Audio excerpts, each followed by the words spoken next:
오늘 말씀은 누가복음 1장 57절부터 66절까지입니다. 누가복음 1장 57절부터 66절까지 제가 봉독합니다. 엘리사벳이 해산할 기한이 차서 아들을 낳으니 이웃과 친족이 주께서 그를 크게 긍휼히 여기심을 듣고 함께 즐거워하더라.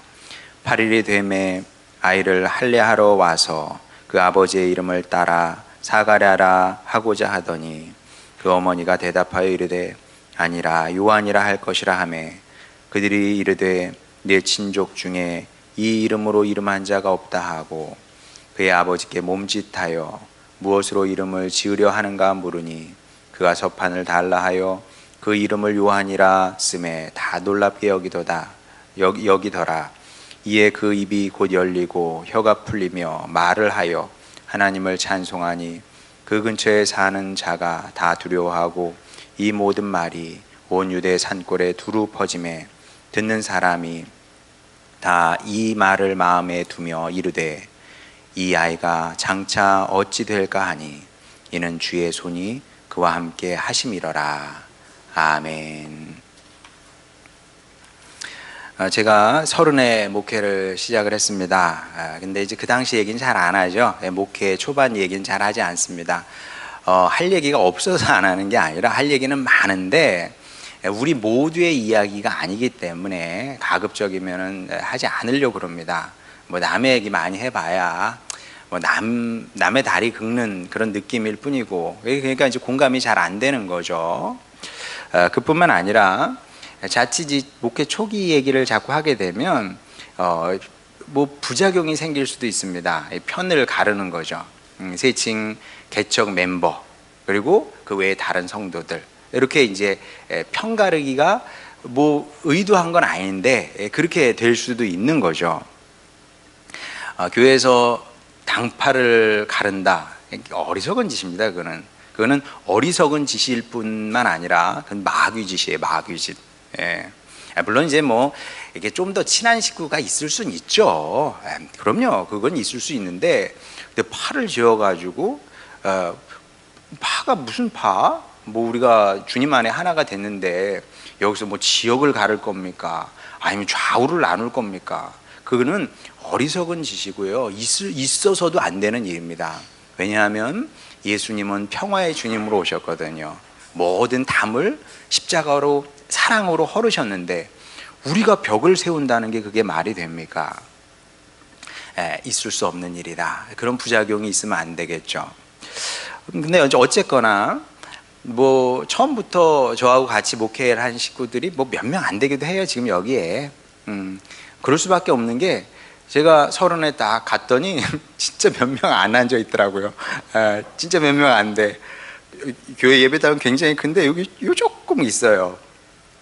그 중에 이제 세 분이 지금 우리 이제 같이 신앙생활을 하고 있는데, 뭐 전도사님, 이상철 집사님, 송음 집사님, 이 세 분이에요. 뭐 김현영 집사님은 몇 년 지나고 이제 저희 교회에 오셨죠. 근데 뭐 말이 나왔으니 말인데 김현영 집사님은 굉장히 그 독특한 경우입니다. 왜 독특하냐면 처음 만났을 때는 여러분 주변에 그 불신자들 있잖아요. 그냥 그 사람이라 생각하면 돼요. 좀 생각이 잘 안 돼, 이게 상상이 좀 안 되죠. 김현영 집사가 그냥 불신자였어? 그럼요, 그냥 불신자였어요.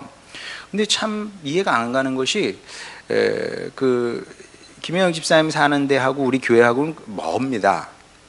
뭐 집에서부터 교회까지 2시간 좋게 걸렸을걸요.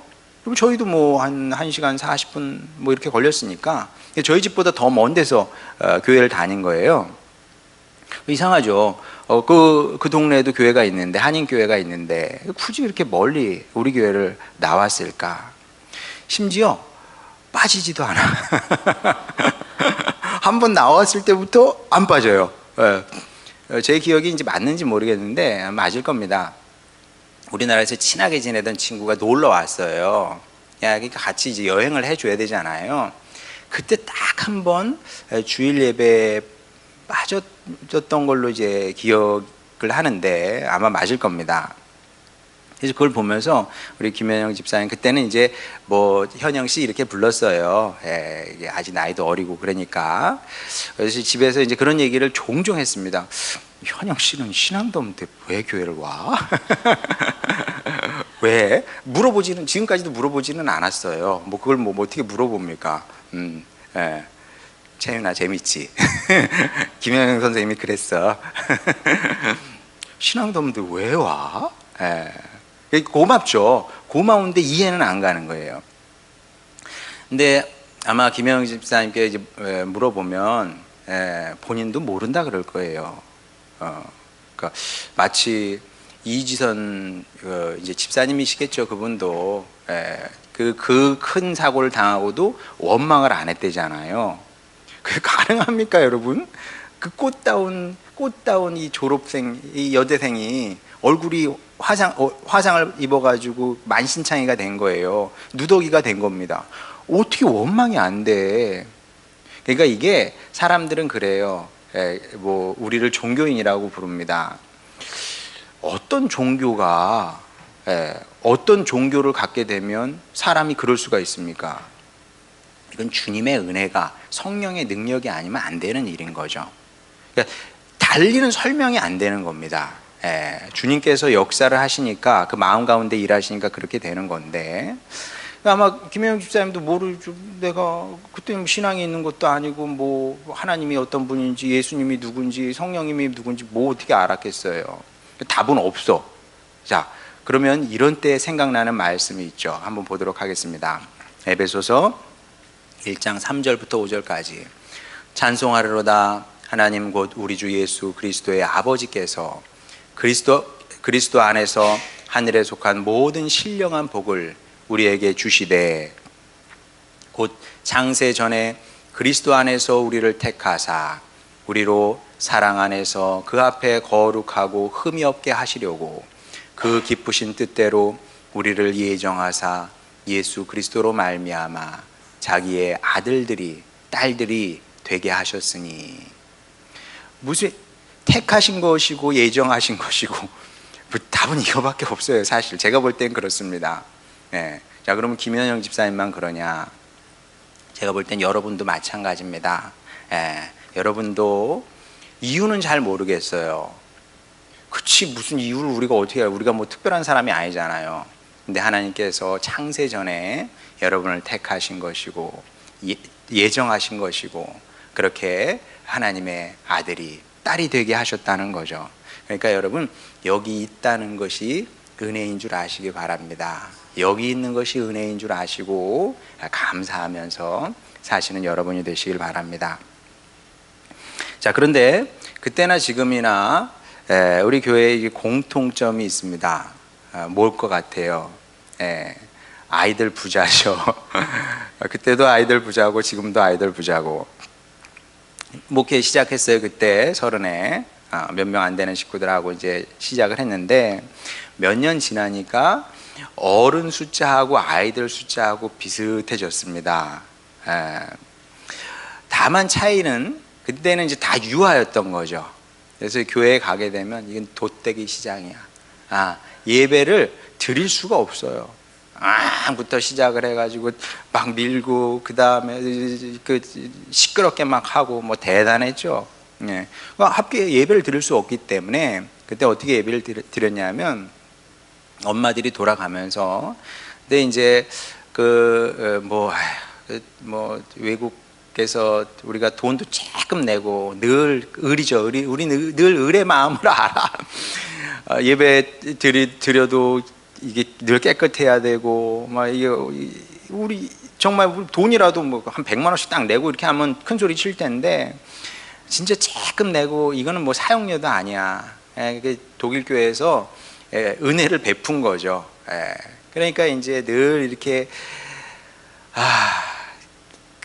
쫄아든 마음을 가지고 이렇게 남의 건물을 써야 되는 거니까 큰 건물을 써야 되는 거니까 이제 그랬는데 뭐 거기 식당은 또 한불로 가야 돼요.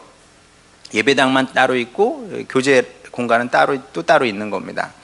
그러니까 이제 같이 예배를 드릴 수 없으니까 예배를 시작할 때 핸드폰, 그때 저는 핸드폰이 없었는데 누구 핸드폰으로 가지고 했겠죠. 뭐 하여간 공짜 폰이 있었나 봐요.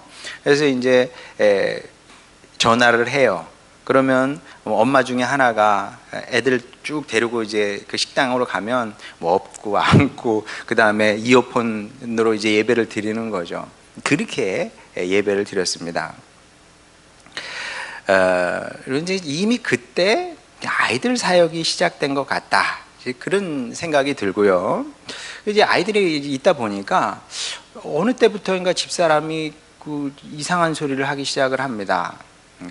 우리가 나중에 학교 사역을 하게 되지 않겠나, 뭐 이런 얘기를 해요. 그래서 그때 저는 되게 웃겼어요. 말이 돼, 그게?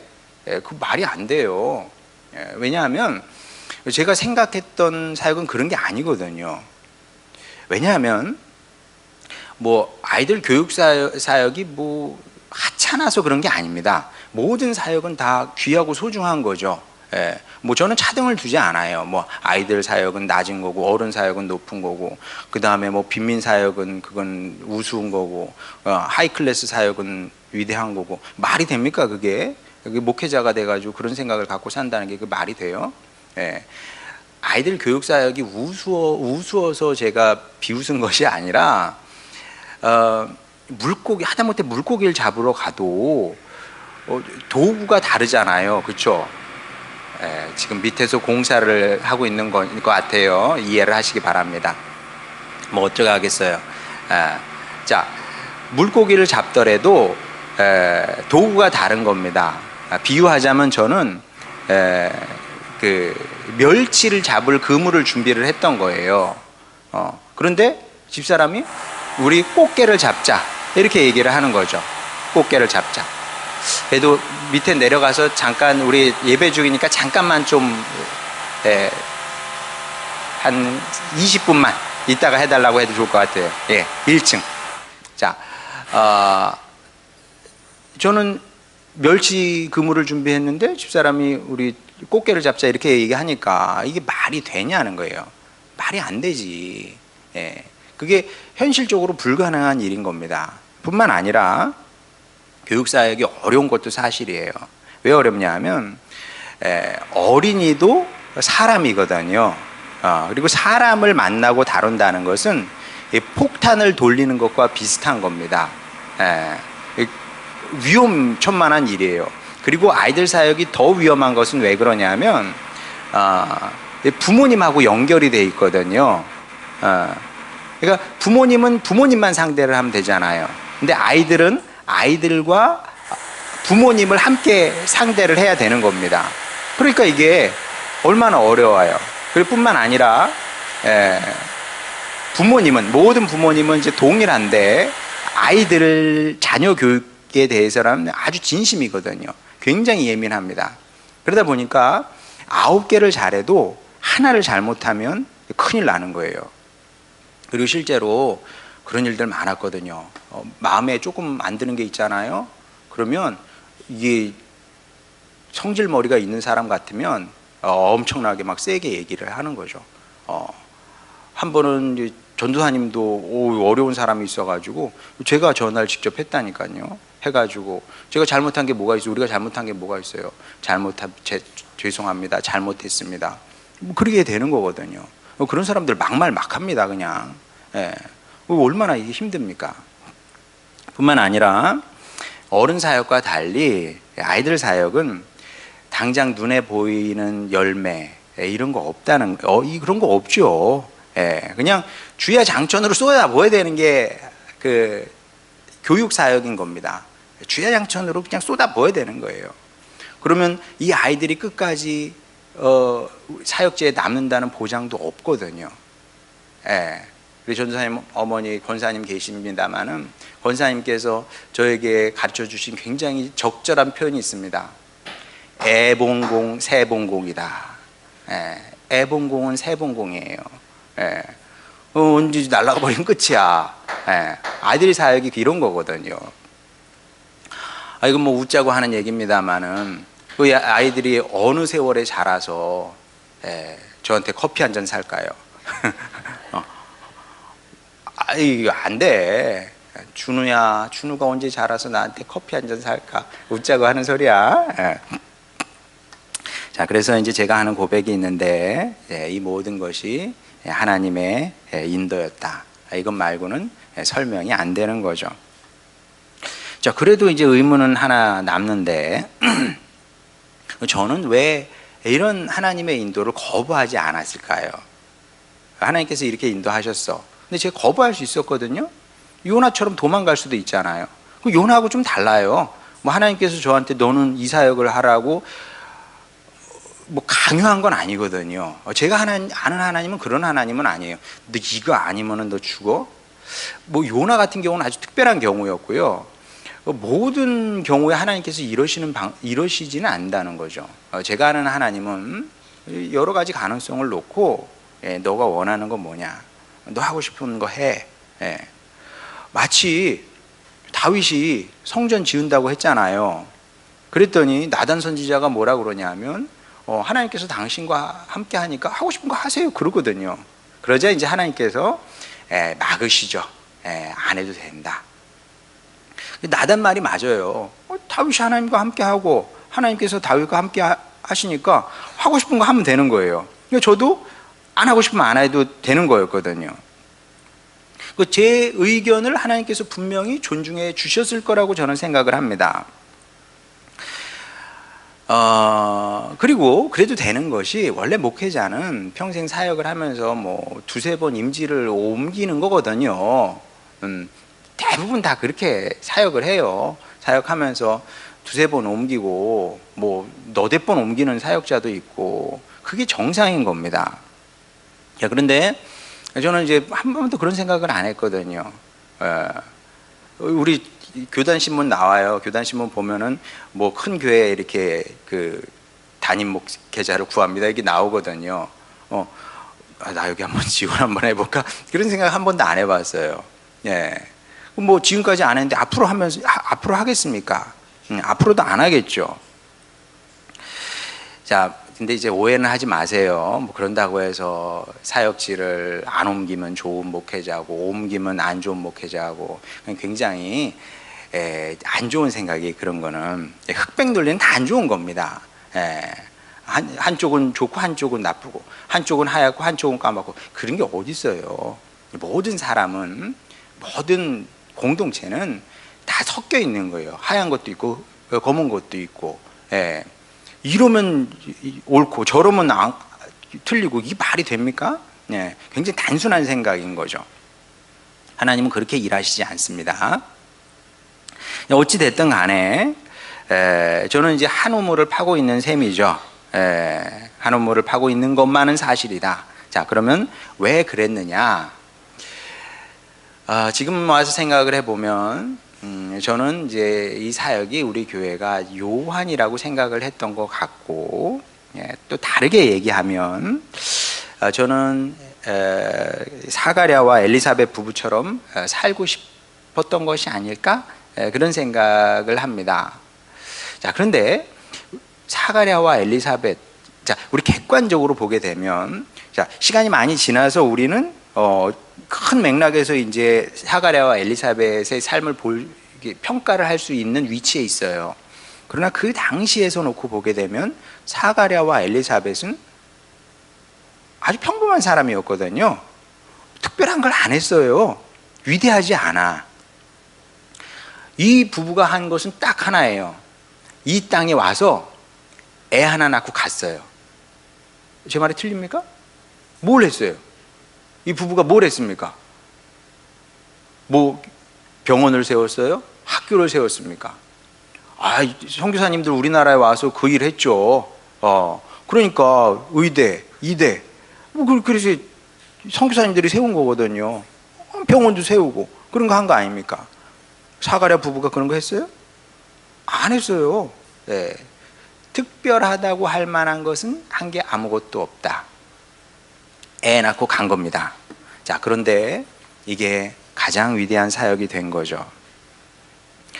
자, 이걸 이제 어느 순간 제가 알면서부터 제가 자주 묵상하게 된 말씀이 있습니다. 자, 시편 131편 1절을 보겠습니다. 여호와여, 내 마음이 교만하지 아니하고 내 눈이 오만하지 아니하오며 내가 큰 일과 감당하지 못할 놀라운 일을 하려고 힘쓰지 아니하나이다.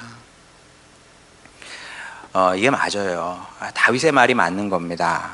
크고 위대한 일, 남이 알아주는 일, 이런 사역을 할 생각이 아니, 그런 것에 이제 마음이 꽂혀서 살면 안 되고요. 하나님께서 맡겨주신 보잘것없는 일 하나, 그 하나 하고 가면 돼요. 하나. 그러면 누구나 이 시대의 사가랴 부부가 될 수 있다. 사가랴 부부가 되는 게 어려운 게 아닙니다. 조용기 목사님처럼 될 필요가 없어요. 그리고 요즘 저희 집에서 자주 얘기하는 게 덧없다 덧없어. 요즘 큰 교회 목사님, 은퇴한 목사님들도 말이 많고 말이 많아. 그래서 집사람하고 그래요. 우리가 제일 복 많이 받은 사람인 것 같다.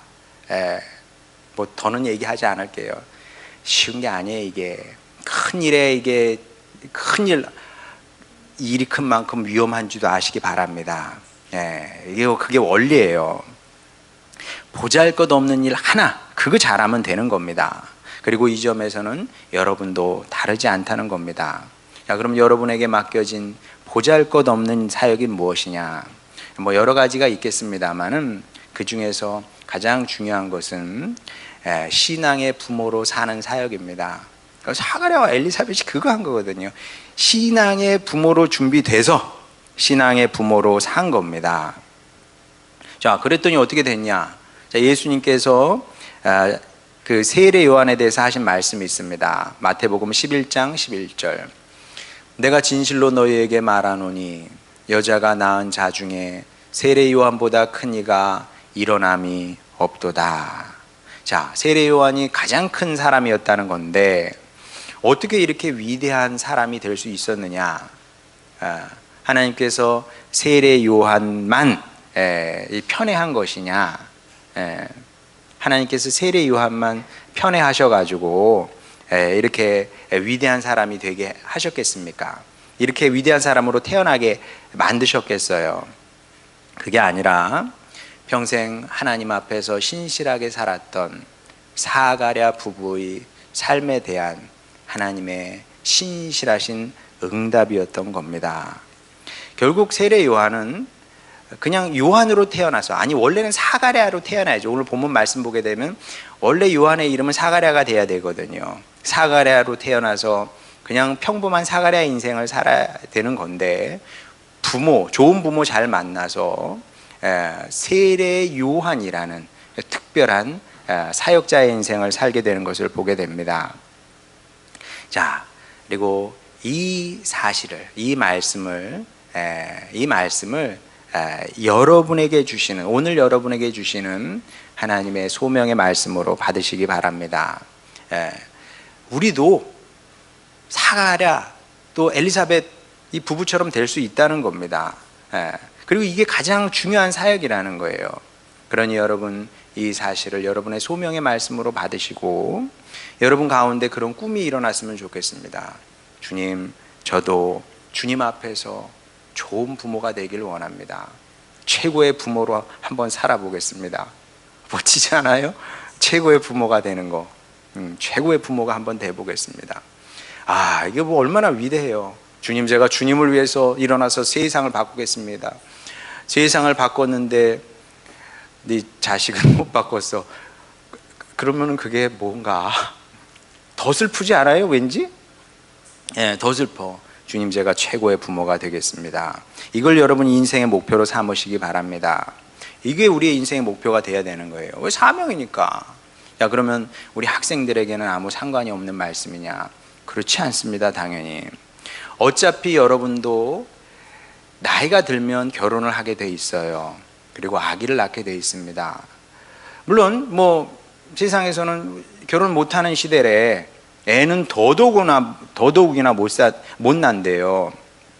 여러분 그 유튜브 틀면 나오는 말들, TV 틀면 나오는 말들 있잖아요. 아니면 기사 나오는 그런 이야기 듣고 그거 믿고 따라가면 안 돼요. 그거는 불신앙의 사람인 거예요. 우리 학생들에게 소망을 주기 위해서 얘기할게요. 저는 목사님은 호주머니에 100만 원도 없이 결혼을 했어요. 예. 계산으로 사는 게 아니에요. 사람은 계산으로 사는 게 아니에요. 뭘로 살아요 그럼? 믿음으로 살아야지. 그럼 애 낳을 때 우리 통장에요, 통장에 저축해 놓은 돈이 없었어요. 진짜 만나처럼 살았어요. 만나. 이렇게 그달 어디선가 돈이 들어오면 그거 가지고 먹고 살고, 또 들어오면 먹고 살고. 근데 애를 둘이나 낳았어요. 지금 생각해 보면 네가 미쳤거나 철이 없거나 어떻게 책임지려고 그 애를 낳았어. 몰라. 그러니까 그 또한 성령님의 감동하심이 그렇게 한 거죠. 돈이 없어서 결혼을 못한다? 거짓말. 돈이 없어서 애를 못 낳는다? 거짓말. 우리도 뭐 잘 키웠잖아. 우리 딸들도 지금 몸무게 저울에 올라가가지고 몸무게 더 나가니까 걱정을 하지. 잘 먹어서 잘 키웠어요. 아무 문제가 없어요. 그러니까 여러분들도 결혼을 하는 거야. 또 아기를 낳는 건데, 그러면 믿음으로 그렇게 살면 되는 건데, 지금부터 기도로 준비를 해야죠. 어떻게 기도를 준비를 해? 주님, 제가 좋은 신앙의 배우자를 만나게 하시고, 그리고 애를 낳거든 제가 좋은 부모가 되겠습니다. 그럼요, 이게 가장 중요한 겁니다. 왜? 다시 말하지만 우리가 이 땅을 살아가면서 가장 고귀하고 중요한 사명이기 때문에 그렇습니다. 자, 그러면 어떻게 해야 이 사명을 제대로 성취하게 되느냐? 뭐 간단하죠. 사가랴하고 엘리사벳처럼 살면 되는 겁니다. 자, 다시 한번 우리 누가복음 하면서 많이 인용한 말씀, 누가복음 1장 6절 보겠습니다. 이 두 사람 사가랴와 엘리사벳이 하나님 앞에 의인이니 주의 모든 계명과 규례대로 흠이 없이 행하더라. 자, 이렇게 살면 되는 거죠. 어떻게? 아무도 알아주지 않고 당장 손에 쥐는 열매가 아무것도 없더라도 이렇게 착실한 성도로 주님 앞에 살면 되는 겁니다. 정직하게 살아야죠. 정직하게 하나님 앞에서 이렇게 살아가야 되는 겁니다. 이게 굉장히 중요한데, 왜냐하면 다시 말씀드리지만 하나님은 공의의 하나님이기 때문에 그렇습니다. 우리가 뿌린 대로 거둬들이는 거예요. 뿌린 만큼 거둬들이는 겁니다. 이건 진리예요. 이건 진리입니다. 목사님, 그래도 고난도 찾아오고 그런다면서요. 그렇지, 고난도 찾아오지. 그러나 우리가 믿음으로 씨를 뿌렸는데 고난을 하나님께서 못 이기게 하시겠습니까? 그리고 이 땅에서 우리가 누리지 못한 열매가 있을 수 있잖아요. 천국에서 다 누리게 됩니다. 여러분 안심하시고 열심히 믿음의 씨를, 소망의 씨를, 사랑의 씨를 뿌리면서 사시길 바랍니다. 여러분의 모든 수고가 하나도 헛되지 않는 거예요. 그래서 은혜인 겁니다. 우리가 잘못하잖아요. 또 우리 나쁜 씨도 뿌리거든요. 그건 회개하면 하나님께서 용서해 주시고 없던 걸로 해 주세요. 갈아엎어 주십니다. 그러나 여러분이 뿌린 모든 신앙의 씨들은 하나도 빠지지 않고 결국 싹을 틔워서 결실하게 돼 있는 겁니다. 여러분을 축복하실 수밖에 없고 여러분의 자녀를 축복하실 수밖에 없는 겁니다. 물론 모든 것이 아직은 불투명해요. 왜냐하면 과정 가운데 있기 때문에. 우리 신앙의 길을 걸어가고 있는 과정에서는 모든 것이 불투명해 보이는 겁니다. 그래서 때로는 이제 믿음이 들어오면 기대도 돼요. 와, 하나님께서 내 인생에서 어떻게 일하실까? 우리 가정에서, 우리 자녀들 인생에서 어떻게 일하실까? 기대도 되는데 또 때로는 불안과 걱정이 찾아오기도 합니다. 본문에도 이제 그런 마음이 엿보이죠. 66절 전반부를 한번 보도록 하겠습니다. 듣는 사람이 다 이 말을 마음에 두며 이르되 이 아이가 장차 어찌 될까 하니. 여러분도 이 마음 아시잖아요. 그렇죠? 여러분이 이 마음 알아. 어찌 되지? 어떻게 될까? 저도 마찬가지입니다. 사실은 제가 무슨 생각을 하면 살겠습니까? 이거 어찌 될까 이 생각하면서 하는 거예요. 우리 교회는 어떻게 될까 궁금하죠? 저만큼 궁금할까? 예. 여러분이 어떻게 될까? 늘 궁금하죠. 애달프죠, 애달퍼. 혹시라도 여러분이 이 믿음의 길에서 떨어져 나갈까? 그런 근심 안 되겠어요? 데마도 사도 바울하고 잘 사역하다 떨어져 나가거든. 떨어져 나가는 거예요. 그렇게 기가 막히지. 어떻게 근심 걱정이 안 되겠습니까? 또 우리 아이들도 마찬가지요. 우리 딸들, 우리 아들은 어떻게 될까? 예, 그런 근심이, 걱정이 문득문득 찾아오는 겁니다. 그리고 그게 인생사다. 인생사예요. 사는 게 그런 거지. 자, 그러면 이때 어떻게 반응하느냐가 중요한 겁니다. 어떻게 반응해야 될까요? 이때 사가랴 부부를 떠올리시면 되는 겁니다. 예, 결론은 뭐예요? 결론은 늘 똑같아요.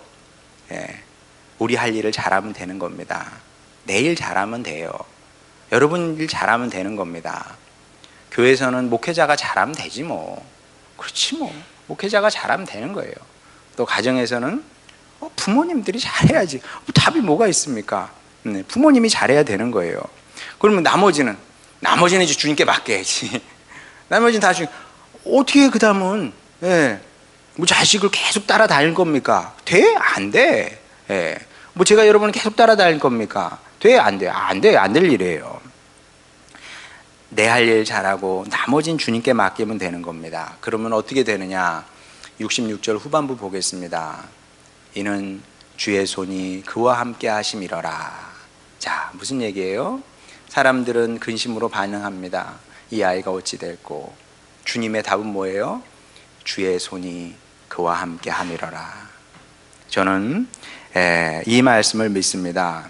하나님의 능하신 손이 우리 교회와 함께 할 것이고, 여러분 가정과 함께 할 것이고, 여러분의 자녀의 인생 가운데 함께 할 것입니다. 그럼 우리는 어떻게 될까요? 이 믿음과 소망으로 열심히 신앙생활하면 되는 겁니다. 좋은 부모가 되시기 바랍니다. 또 좋은 성도로 날마다 열심히 치열하게 살아내시기 바랍니다. 그래서 사가랴와 엘리사벳이 그랬던 것처럼 가장 완벽하게 여러분의 사명을 완수하시기 바랍니다. 그래서 바라기는 최고 축복의 인생을, 그런 드라마 같은 인생을 써나가고 만들어가고 주님 앞에서 잘했다 칭찬받고 또 풍성한 결실로 또 만족하게 되는 여러분 모두가 되시기를 주님의 이름으로 축원합니다. 우리 찬양 부르고 기도하도록 하겠습니다.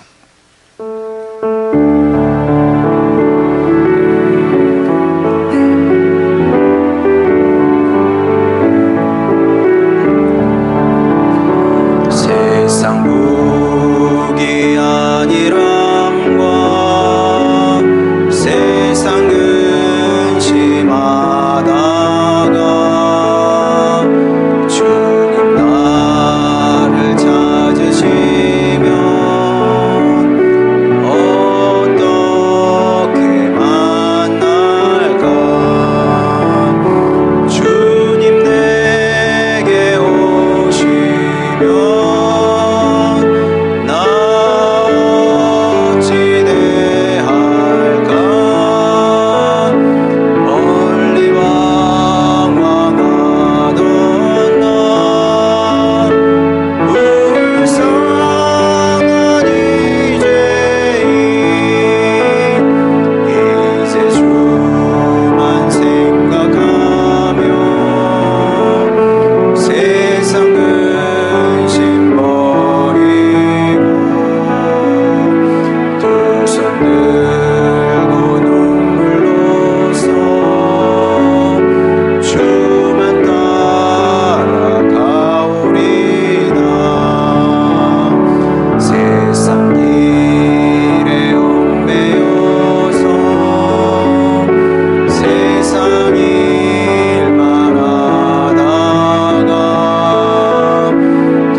관점과 우리의 관점이 많이 다르다는 사실을 우리가 늘 기억을 해야 됩니다. 하나님은 우리의 마음의 중심을 보시는 분이라고 그랬죠. 우리가 마음의 중심으로 주님의 사람으로, 주님의 일꾼으로 살아가려고 하면 되는 겁니다. 그러면 자연히 좋은 사람 되고요, 좋은 부모가 되고 또 큰 일꾼이 되는 겁니다. 이 시간 우리 기도할 때 그렇게 결심했으면 좋겠습니다. 주님, 제가 작은 일 잘하겠습니다. 주님, 좋은 성도가 되겠습니다. 그래서 좋은 부모가 되게 하시고, 좋은 자녀가 되게 하시고, 좋은 사역자로 쓰임받게 하시고, 주님 앞에 섰을 때 잘했다 칭찬받게 하시고, 또 열매 맺고 그 열매를 들고 주님 앞에서는 주님의 아들딸이 되겠습니다. 자랑스러운 아들딸이 되겠습니다. 이런 기도 제목으로 주님께 나가도록 하겠습니다. 기도하시겠습니다. 우리를 사랑하신 아버지 하나님, 여기 주님의 백성들이 있습니다.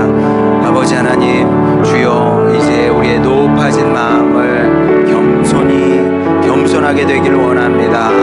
아버지 하나님, 크고 위대한 것을 자꾸 생각하지 않게 하여 주시고, 주님께서 우리에게 맡겨주신 일들, 작은 것들, 이 일을 해내겠습니다, 이런 자세로 살게 하여 주시옵소서. 그렇습니다. 한두 가지 이루고 가면 되는 겁니다. 한두 가지, 그것이 커 보이든 작아 보이든 중요한 것이 아니라 주님께서 우리에게 주셨으니 우리가 그 일을 감당해야 되지 않겠습니까? 아버지 하나님, 도와주셔서 아버지 하나님, 이런 마음으로 살아가는 저희들 되게 하여 주시옵소서. 그리하여 겸손히 주님과 함께 하여 주시옵시고, 주님의 뜻을 이루며 살아가는 저희들 되기를 원하나이다. 아버지 하나님, 주님 보시기에 진실한 성도가 되게 하시고 착한 성도가 되게 하여 주시옵소서.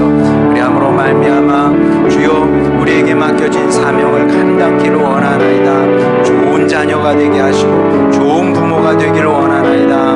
그리하여 우리가 하는 모든 일들 주님께서 축복하시는 것을 보게 하여 주시옵소서. 아버지 하나님, 우리가 하는 모든 일들 주님께서 세우시사 복 주시는 것을 보게 하여 주시고, 복의 사람이 아브라함이 아니라 이 시대에 제가 복의 사람이었습니다 고백하게 되기를 원하나이다. 아버지 하나님, 그런 성도들 다 되게 하여 주시옵시고, 아버지 하나님, 이 시대에 주님께서 뜻하시고 계획하신 모든 일들 이루며 살아가는 하늘소망 식구들 되게 하여 주시옵소서. 감사드립니다. 주님, 우리의 기도를 들으심을 주님께 감사드립니다. 사랑 많으신 우리 구주 예수님의 이름으로 기도드렸습니다. 아멘.